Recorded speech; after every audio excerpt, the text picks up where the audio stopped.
I have personally selected the dates for holding this first annual Islamic Finance Conference to coincide with the time for hosting the IDB 41st annual meeting so that member countries of IDB could share and develop innovation on Islamic finance together with some of Indonesian leading economic institutions while enjoying the hospitality of our culture. Thank you very much. Wassalamualaikum warahmatullahi wabarakatuh.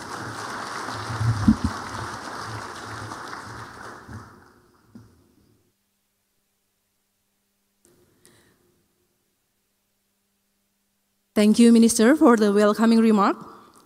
And now allow me to invite the Vice President Corporate Services of the Islamic Development Bank Group to the podium to deliver his opening remark. Please welcome His Excellency Dr. Ahmad Tiktik.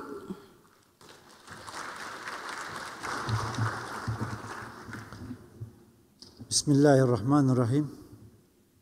His Excellency Professor Bambang Brojonegoro, Minister of Finance, Republic of Indonesia, distinguished participants, dear brothers and sisters, Assalamu alaikum wa rahmatullahi wa barakatuh.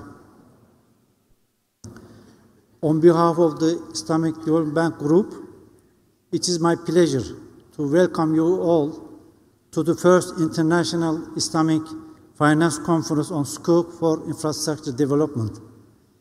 At the outset, I would like to thank the Minister of Finance of Indonesia for organizing this event on this important topic of Sukuk for infrastructure financing and financial inclusion strategy.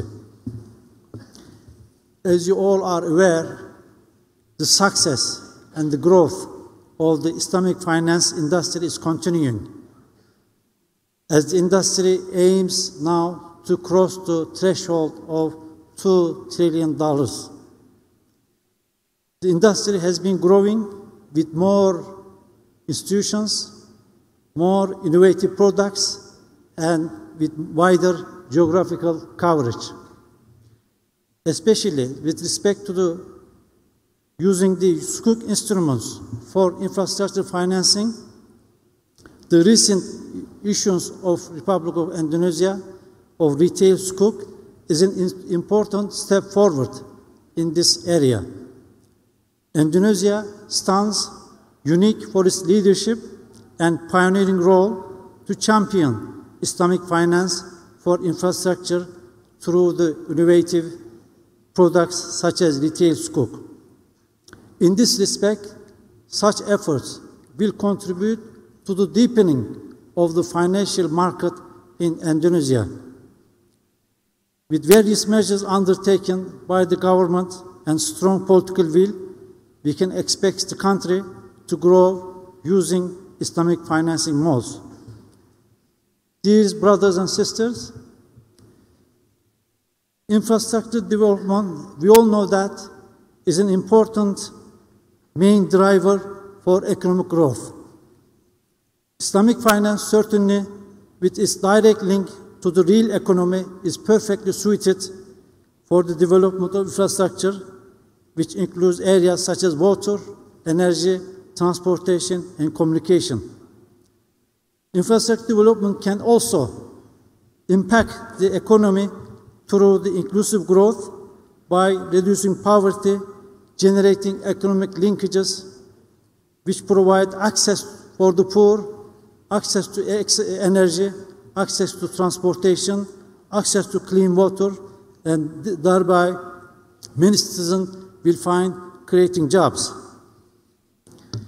Going forward, we all know that the financing requirements for economic development are forecasted to be massive, and developing countries are seeking huge amounts of capital to fund the new infrastructure to support economic development.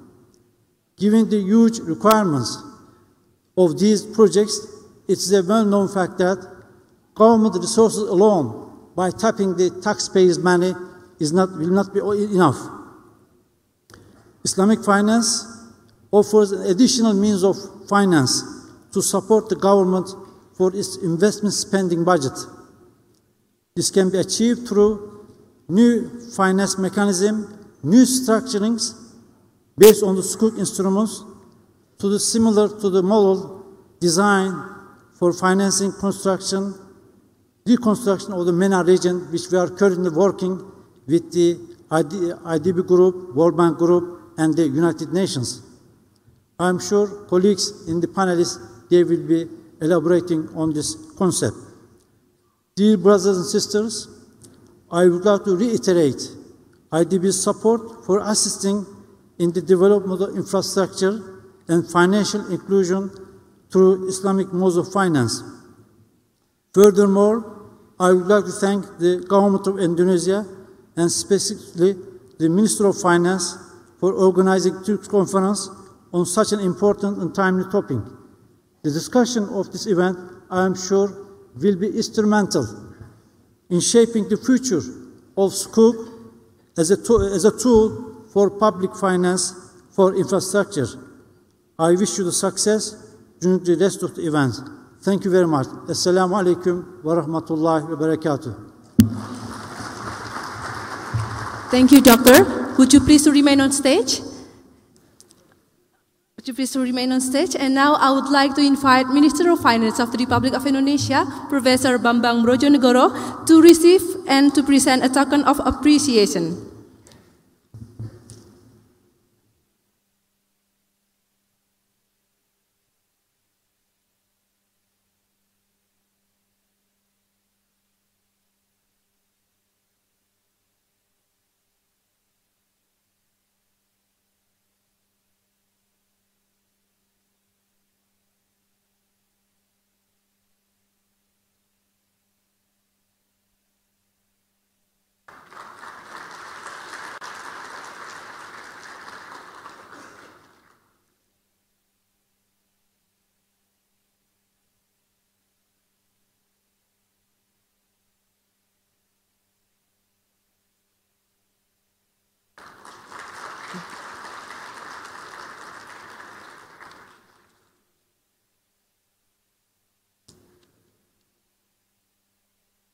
Thank you, Minister and the Vice President of IDB Group.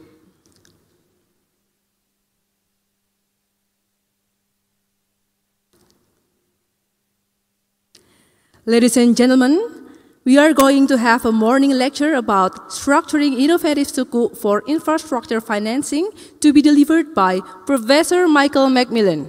He is a partner of Curtis Maltravers, Colt and Mossel LLP, a Chung Professor of Law, University of Pennsylvania. Ladies and gentlemen, allow me to welcome Professor Michael Macmillan to the stage.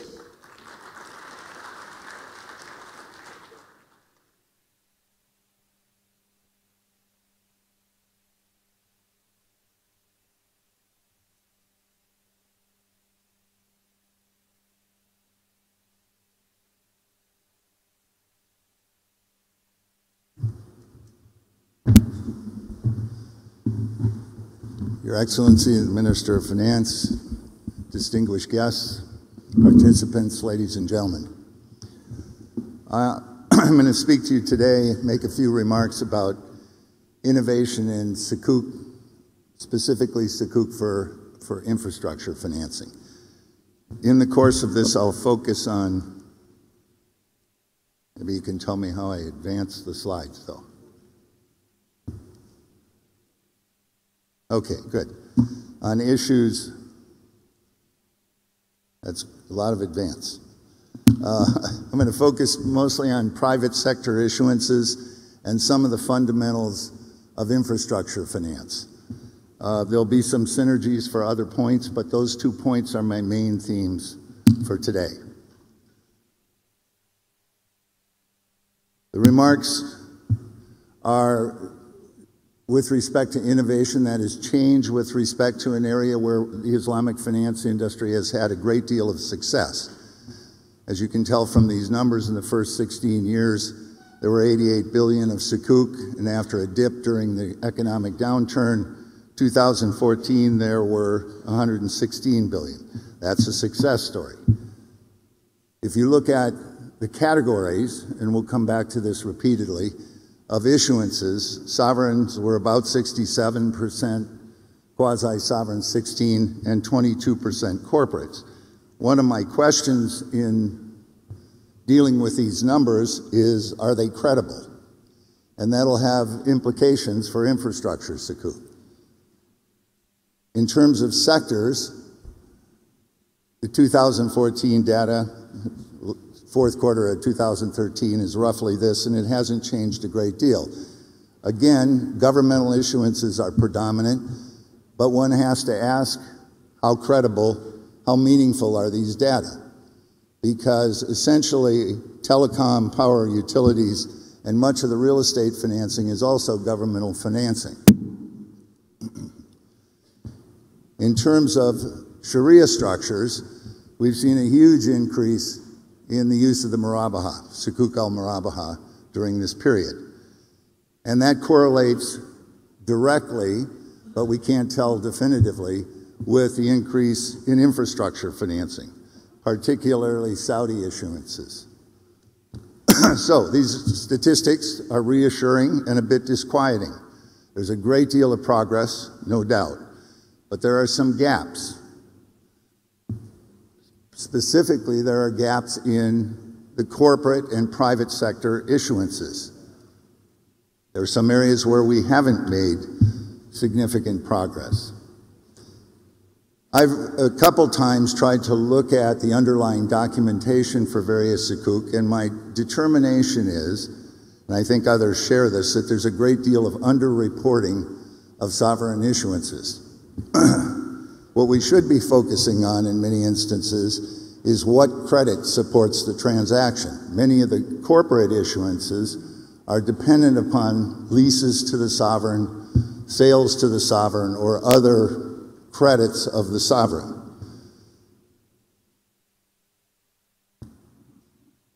What are the constraints on private sector issuances? And one of the reasons I focus on the private sector is as we move increasingly into infrastructure financing, the private sector will play a larger and larger role.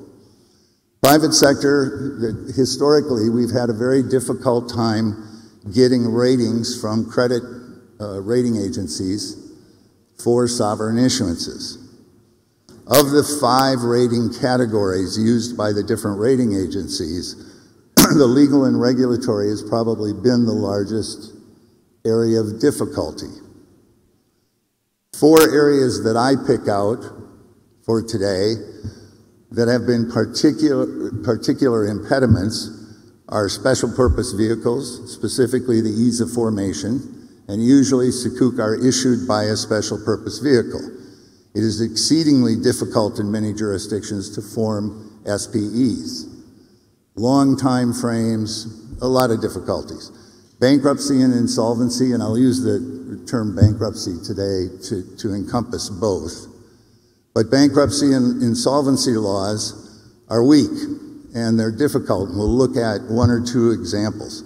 Collateral security, many of the Sukuk are dependent on lien structures of different types, and we've had a great deal of difficulty being able to render legal opinions on liens. And then a host of systemic legal factors, which I won't really go into today.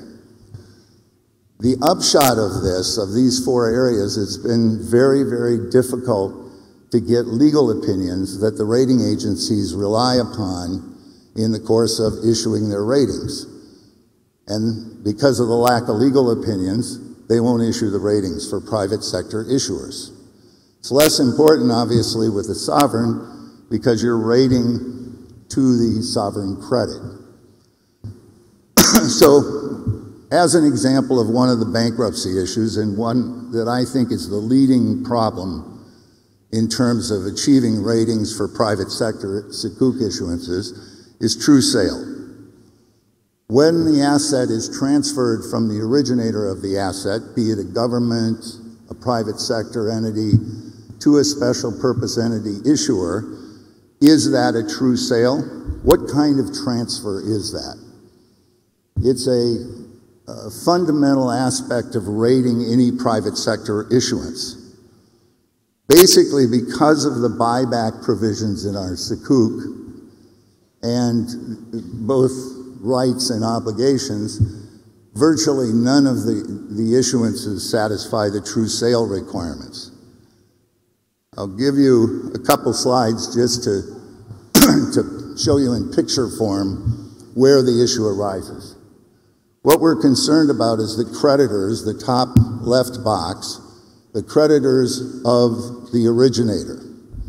Here I say it's a bank, but it could be any generator of an asset. The asset gets transferred to the issuer, the special purpose vehicle. When that happens, all the payment obligations transfer with it.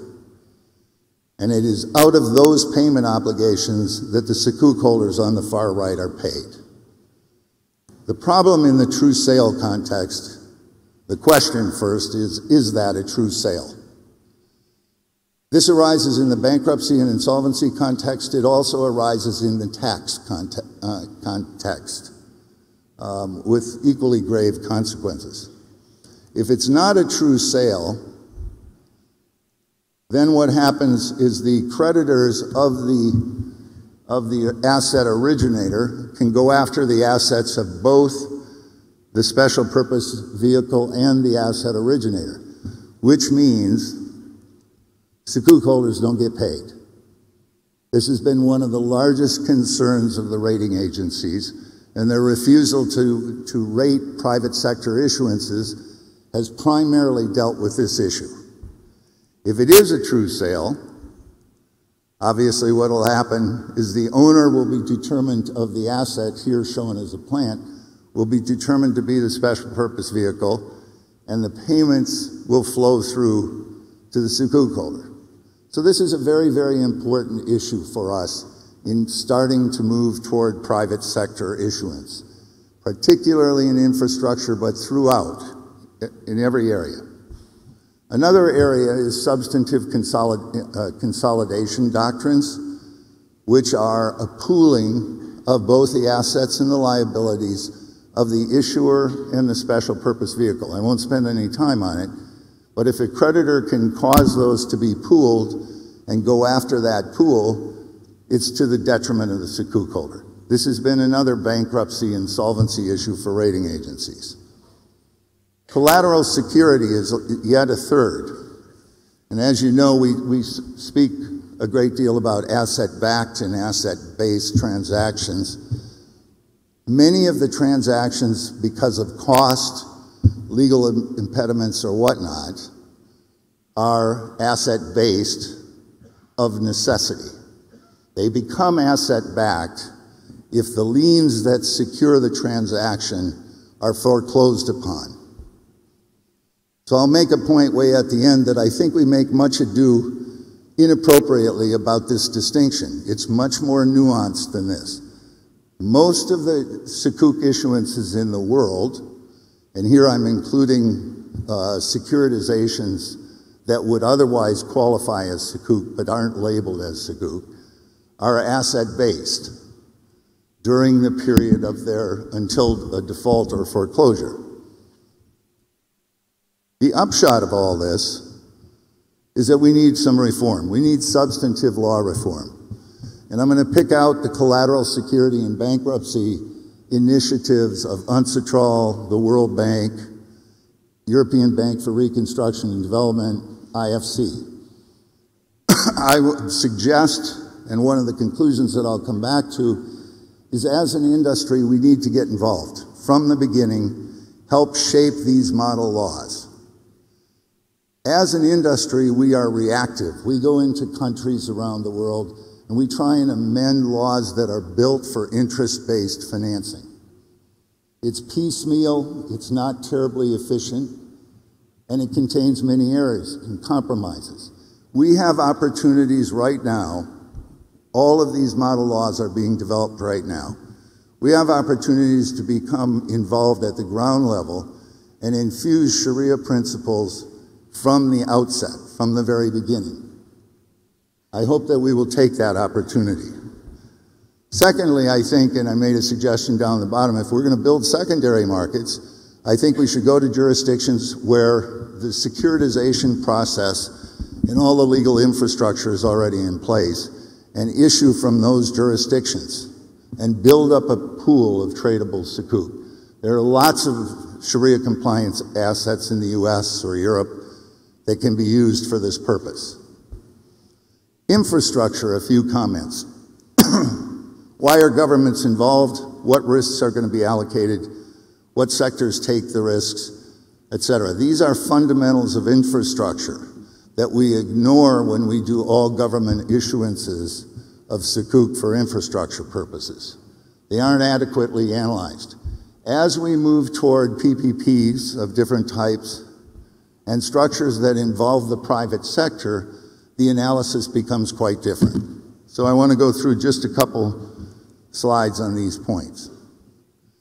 Infrastructure. It's used for all kinds of things, and what's infrastructure in one jurisdiction may not be in another. But they're enabling assets that serve a public purpose. We'll start with that. They're large, they're capital intensive. Cash flows necessitate very long tenors. They can't be paid off quickly. The expropriation risks are high statistically. Many of the transactions are renegotiated after the documentation is signed. This has been a large problem historically. And there's a whole body of economic and legal literature on what they call incomplete contracts. These are the kinds of problems that you have with infrastructure. We need banks to participate, but they're reluctant to do so. The tenors are too long. So 3 questions that I think need to be addressed in structuring any of these, any innovative instruments. Why is the project being done? What's the motivation? And particularly, what's the motivation of the government that's involved? I'll show you a slide in a minute, but there are lots of different motivations. Who owns the asset and who operates it? Those are separate risk continuums. And the allocations along those continuums are very, very different in any given transaction. That changes the nature of the transaction dramatically. And who finances the project? So, government motivations, if you take a look. Public services, economic growth, but often political, fiscal, accounting considerations that have very little to do with the project.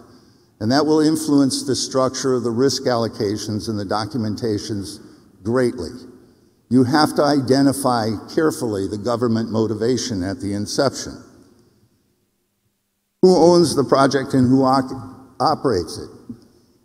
What degree of ownership does the government give up? What degree of operating control? Some economists and lawyers look at it in terms of regulation and outsourcing. I tend to use the ownership operation continuum. But these are very important. We'll look at it in a second with PPPs, but very important series of risk allocations that aren't studied in a government financing. So a lot of our government Sukuk aren't responsive to variations in these parameters. What sector is going to finance? Is it a government? Is it private? Is it a combination, PPPs?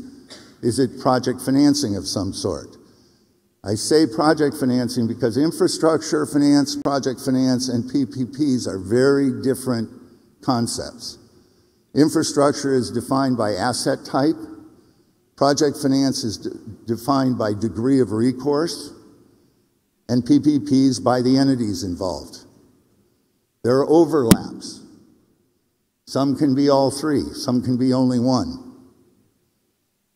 So project financing, and this is important for infrastructure and for us in the Sukuk world, is defined by the cash flow, the perspective of the lenders, the financiers. It's about the cash flows and the collateral, the assets themselves. Well, infrastructure collateral becomes incredibly important and difficult to realize upon. They're often government assets or public purpose assets that can't be moved. They're monopolistic off-takers. There are other questions, a monopolistic tenor of different types. Limited operators, limited number of operators in many instances, and political risks that aren't necessarily as acute in other project financing situations.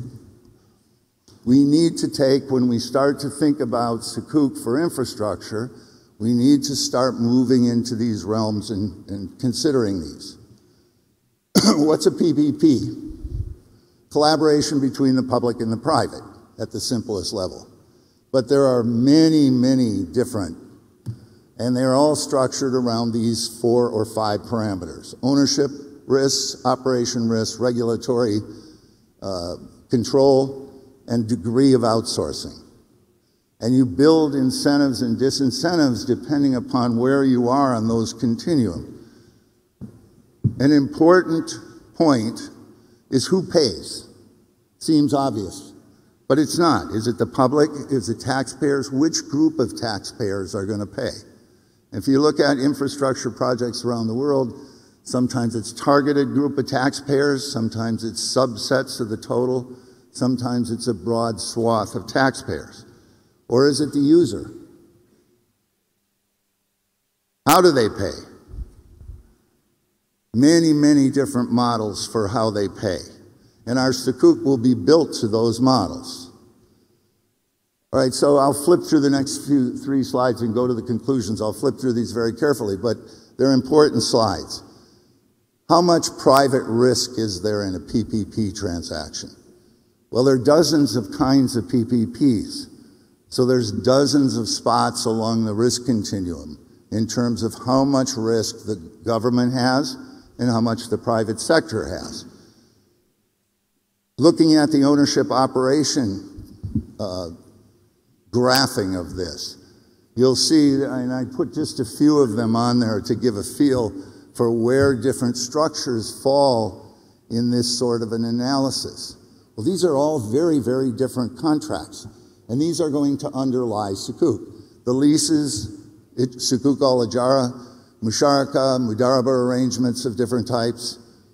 Our contracts, Sharia-compliant contracts, fit well for these models. The question is, can we get to the basics and implement them? We don't need to make huge changes to any of the nominate contracts to do this. They work very, very well. Finally, risk-reward continuum. You get an interesting curve on risk-reward depending on what type of PPP structure and risk balances you're going to use. So let me give you 5 conclusions. First, I think we need to start focusing on fundamentals. We need to move away from government financing and look at this as private sector involvement, which entails a different sort of risk analysis, and ask those 3 questions that I posed earlier. I think personally we need to move to private sector issuances, bring the private sector into the infrastructure process, which means that an issuer may well be a private sector government combination of some type that supports an SPV. And then take the lead on some of the structural reforms that I mentioned earlier. 2 other observations that I might make on our industry. I think the data is kind of woeful. It's not good. We need to somehow improve our data collection and analysis. The statistics aren't publicly available. Categorization isn't rigorous. It's not defined.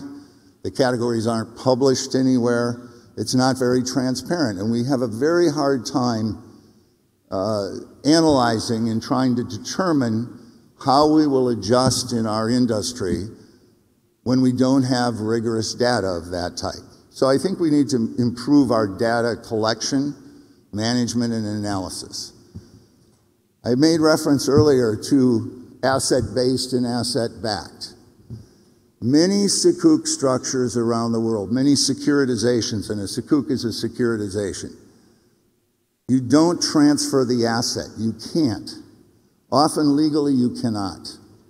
Or it's just prohibitive cost. In many instances, under the laws of countries, you have to notify every single obligor. Well, if you're securitizing thousands of obligations, if it's a large pool financing, you can't possibly notify people. It's just too costly. People move, it's time consuming, it's just horrendously costly. Many assets, as a matter of law, cannot be transferred. Government assets. So if the government's going to be involved in the issuance, you can't transfer the Department of Education buildings into a foreign trust or a foreign issuer. All of those transactions will be built around collateral security concepts. Now, what happens? You take a first prior perfected lien on an asset. That is an asset-based transaction, the way we categorize it. Who really cares? If anything goes wrong and you foreclose on the lien, it automatically becomes an asset-backed transaction. I'm overstating this a little bit, but the point is I think we have to become more nuanced in how we analyze these kinds of issues as we enter upon Sukuk issuances for infrastructure. Thank you very much. I appreciate your attention.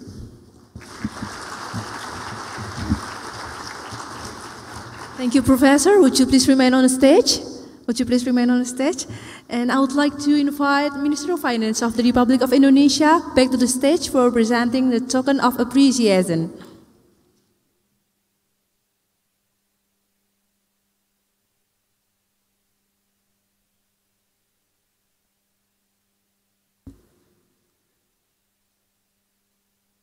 Ladies and gentlemen, let's give a round of applause.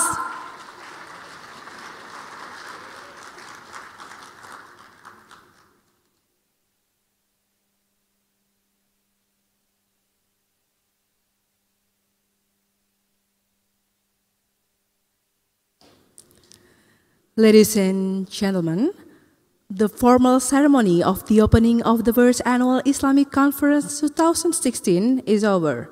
Please be seated while the Minister of Finance and the Vice President of the Islamic Development Bank Group are leaving the venue for another agenda.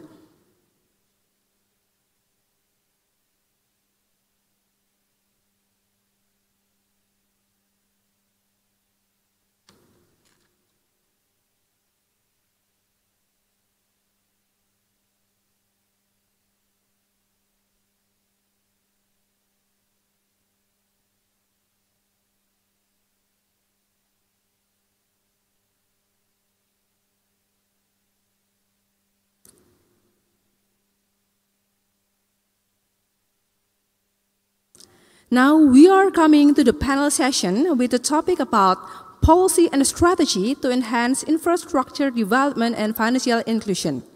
The discussion chair of this panel is the Chief Economist of IDB Group, Professor Safas Alpay. Ladies and gentlemen, please join me in welcoming Professor Safas Alpay.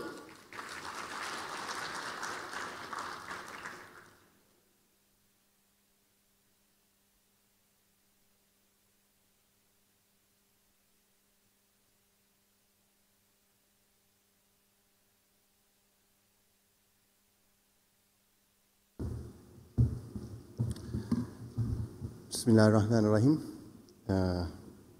I would like to welcome you all to the panel session of this important forum on Sukuk for infrastructure development. And without further delay, I would like to kindly invite our distinguished panelists, Professor Suhasil Nazara and Mr. Sarjito and Dr. Walid Abdul Wahab to the podium to start our panel session. Please.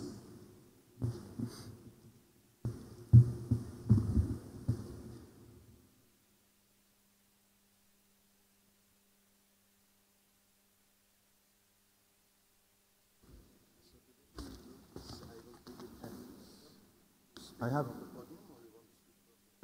will have a few slides on the body. Yeah. I will invite you one by one. Okay. Please.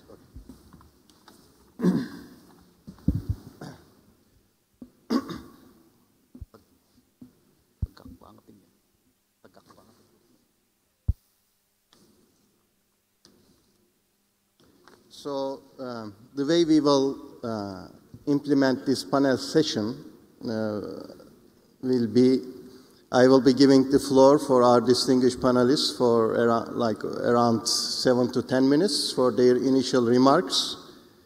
And then I will be asking them one or two questions, and then I will open the floor for questions and answer session. So our first panelist and speaker, Professor Suhasil Nazara. He got his bachelor degree from Faculty of Economics, University of Indonesia, and then he got his master's degree from Cornell University and the PhD degree from University of Illinois at Urbana-Champaign. And since February 2015, he is the chairman of Fiscal Policy Agency, Minister of Finance of the Republic of Indonesia, and he is also a professor of economics at the Faculty of Economics of the University of Indonesia, where he is also lecturing. Professor Nazara, please, the floor is yours.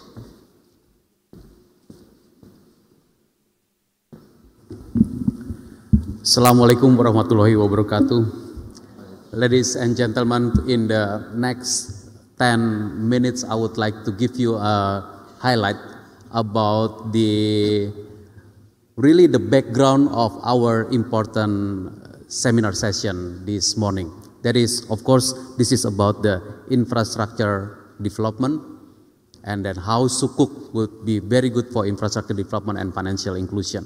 The way we organize this session throughout the day is that I'm going to present you the infrastructure needs of Indonesia, fiscal policy, and then later my colleague from the Director General of Risk Management and Financing will present you about how Sukuk is actually used, how the Sukuk financing is actually practically used in our fiscal policy. Ladies and gentlemen, I think it's very fair to say that in this current government, the government of Indonesia starting this administration come up with with a completely different mindset about how the fiscal policy should be managed. One of the most important element is that in our budget, the way how we handle the government's money, we understand that it is very important that the government spend enough money for infrastructure development. I think my colleagues, my fellow Indonesians understands very well that we are lacking of the infrastructure in Indonesia. We don't have enough infrastructure. So the current government started last year, thought that we have to build infrastructure. But the question is, where should the money come from? Where should we get the money to build our infrastructure in the country? Of course, we also have one other problem in Indonesia, that is we spend too much on the fuel subsidy in the past. We spend too much on the unproductive spending like fuel subsidy, and this current government decided that it's enough. It is time for us to straighten up our mind. Let's cut down the fuel subsidy and increase the infrastructure spending. So that is what is happening. That is what is happening with Indonesian fiscal policy in 2015. You will see that also in the 2016. You will see that again and again in the 2017 and so on. Ladies and gentlemen, let me go to the slide number 10, which is going to show you, right one after this, yes, which is showing you the red line on the top is our education spending, Indonesian education spending. And by law, Indonesian education spending must be at least 20% of the budget. That is in our constitution. 20% of Indonesian budget must be spent on education. Then the line below that, the green line, is our energy subsidy. So you see there is a big drop in our energy subsidy, which is fuel subsidy, premium subsidy, gasoline, that they decided by the government 2015, cut them down and then stay low. And then we switch the money to the infrastructure spending, which is the green line in the middle. So you see the spike up going, the increase of that on that line, and the healthcare is on the way below. It is 5% of our budget. Ladies and gentlemen, the need for infrastructure development in Indonesia is quite massive. Indonesia is an archipelago country. The next slide actually gives you the list of infrastructure development on the plan for 2015 and 2019 until 2019, and altogether, I can tell you that we need not less than 5,000 trillion Indonesian rupiah, or more than 400 billion US dollar for all of them.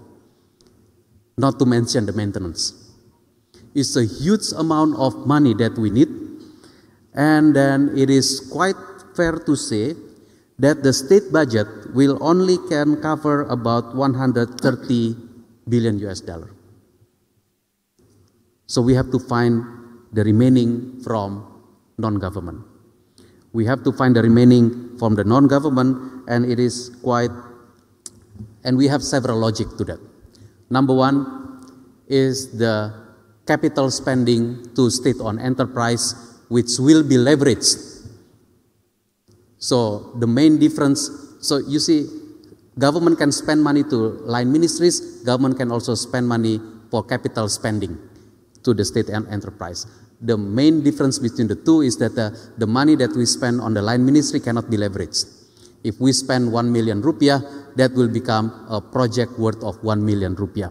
But if we spend money as a capital spending to the state-owned enterprise, we spend 1 million, we expect that 1 million will become 4 million, 5 million worth of project financing by way of the financing, by way of leveraging.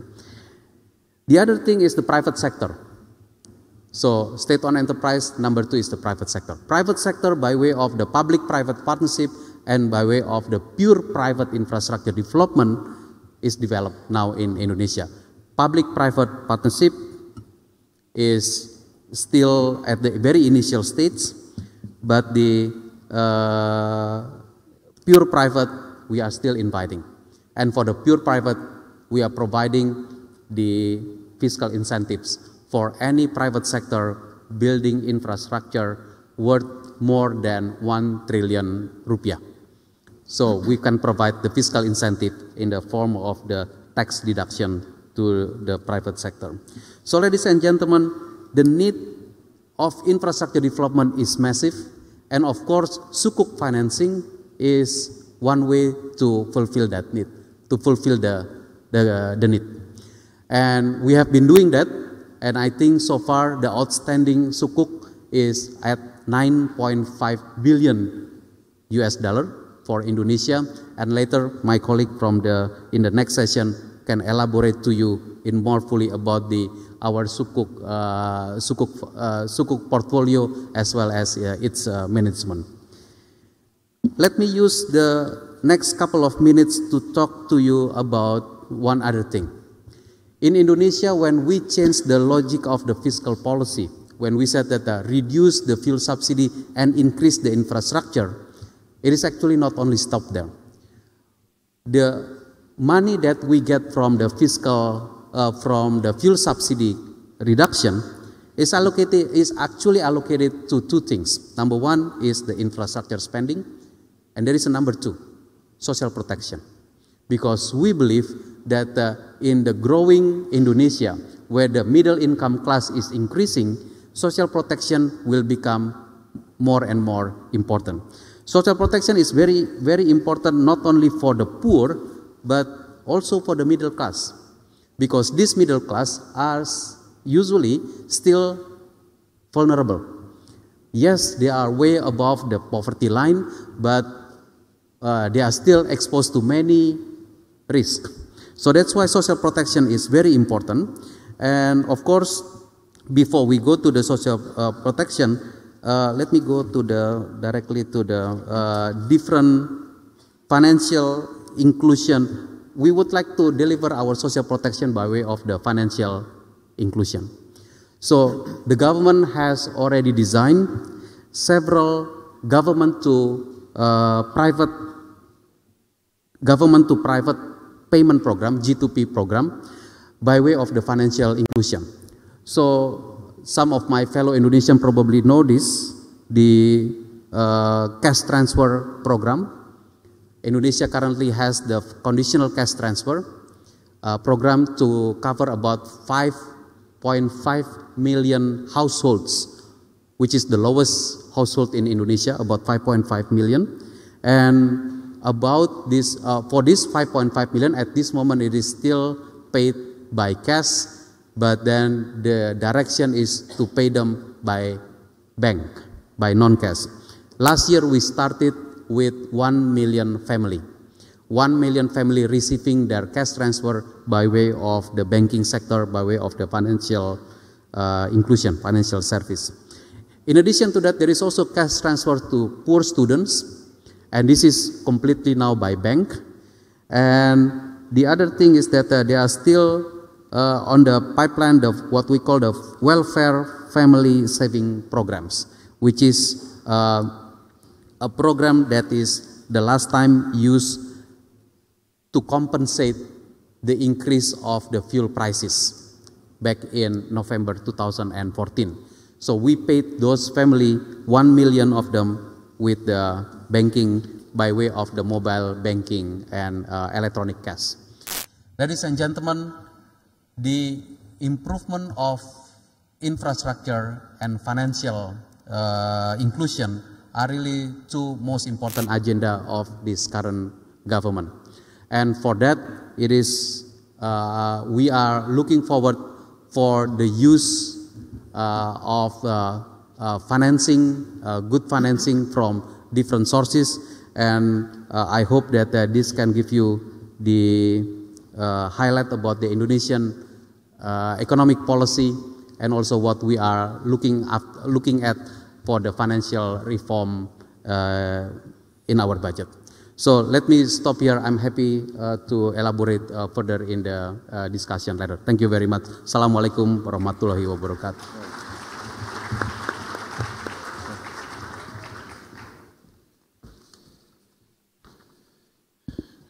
Thank you, Professor Nazara, for this concise introduction on the recent developments on infrastructure spending and investment in Indonesia.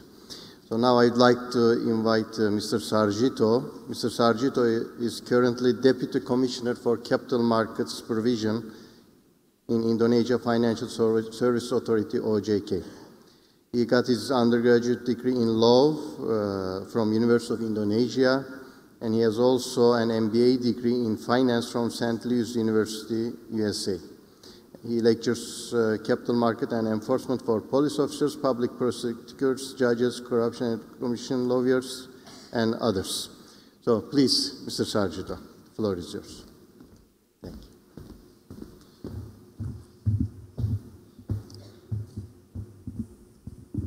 Bismillahirrahmanirrahim. Assalamualaikum warahmatullahi wabarakatuh. It's a great opportunity to be here to talk about Sukuk for infrastructure. It is very tough actually I'm talking about corporate Sukuk because many views that infrastructure basically belong to the government. And I recall what the professor just said before. Actually, Sukuk is a bit complicated for private sector to finance infrastructure. But anyway, I would like to give the portrait of the corporate Sukuk in Indonesia and also what actually we are expecting. And also we expect here to the Ministry of Finance and also to the society. This is actually the milestones for the corporate Sukuk. I'm sorry for the first not 2012, but actually 2002. Increasing the 2002 is actually the first Sukuk issuance Mudarabah. It was issued by Indosat, a telecommunication company, and in 2003 and 2004, basically we had a fatwa regarding guidance for Islamic principle implementation in capital market, and fatwa regarding Ijara Islamic bonds. In 2006 and 2007, there was the era that we issued rule regarding the issuance of Islamic securities, and also rule regarding akad used in issuance of Islamic securities, and a fatwa regarding convertible mudarabah Islamic bonds. 2008 and 2009, there was a law number 9, 2008, regarding Islamic government securities. And the first government Sukuk issuance was at that period. And then also first government retail Sukuk issuance. 2014 and 2015, it was a very important time because we announced 2015 as the year of the Sharia capital market. We also launched a Sharia capital market roadmap, logo, and tagline. Launching of the OJK, the Indonesian FSA regulation on Islamic securities. It's a bit of statistic of corporate sukuk in Indonesia currently. Now we had 2,090 million US dollar mudarabah akad. And we also have 290, and then 428 million US dollar in ijara akad. And the total outstanding in value is 718 million US dollar. If we try to compare between Sukuk and corporate bond, we could see from the pictures that the outstanding Sukuk from 2011 till 4th of May 2016, we could see that, take the last example, is that 4th May 2016, the Sukuk outstanding is only 0.72, while outstanding bonds was 19.64. So actually the proportion between Sukuk and corporate bond is still below 5%, which is in Indonesia we very famous for 5% trap, which is only 3.68%. We could see also a bit of flash on the outstanding corporate Sukuk by industry, that the most would be actually consumer goods, and then finance, industry, infrastructure, utility, transportation, mining, property, real estate, and construction.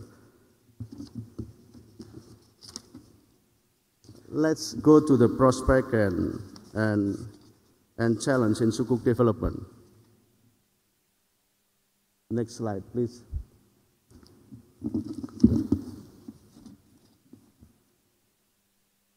Okay.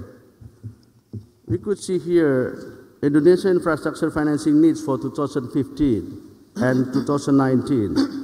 We could see transportation, electricity, energy, oil and gas, information technology and telecommunication, and public base. I'm not going to read the numbers, but you could see there from the screen. Why then Sukuk is very important? And because it has prospects, certainly. As we aware of that, in the week of Chinese economy and also European economy, Indonesia economy experienced still around 60% annual growth rate. And in 2013 and 2015, middle income people increased significantly. It was from 37% to 70% of the population. This is a huge jump. And this is also very important, and I hope there is also a representative from the state-owned enterprises and also the Minister of Finance of the shareholders, which is we have quite huge number of state-owned enterprises. It's around 119, and the subsidiaries are around 600 companies. And financing needs for infrastructure development is actually government need 47%, private 33%, and state-owned enterprises 20%. And this is very important for momentum for development, which is Now even the President Jokowi himself, actually as the chair of the National Committee on Sharia financing, which is increased government support in Islamic economy, and also the trend of positive growth in Islamic finance and low utility rate of capital market product. And this is a bit sad story of our society and our capital market. And you could see from the screen that the situation, it was back in 2013 actually, the survey was conducted, and now the Indonesian FSA is still conducting for the new survey to compare with this survey, whether there was a jump or a huge increase or not. But I believe it's going to be a quite huge jump. As you understand, we take a look on the capital market, which is Sukuk is one of the products. Those who are well literate is only 3.79%, and sufficiently literate only 2.4%, and less literate 0.03%, and not literate it was 93.79%. It was huge percentage of our population that actually not literate. Capital market. I believe the bank, Indonesian FSA is very aggressive in doing an education, dissemination of information, and even we also force the curriculum from the beginning of their life at school, like from primary school, junior high, and high school, and even at university. And we also go to a lot of campuses all over Indonesia to educate not only the student but also the lecturers, and disseminating of the information about Sharia capital market, and also capital market as in common. Why then, what is actually the challenges? Challenges are lack of understanding. This is very important that very few market players actually understand well about concept of Sukuk. If you don't understand, so how can you recognize and you're going to use this? And most investors, especially individual investors, are not familiar with the Sukuk. So they don't care whether, even if those are Muslim, even the fanatic one, they don't know what is different between Sukuk and bond.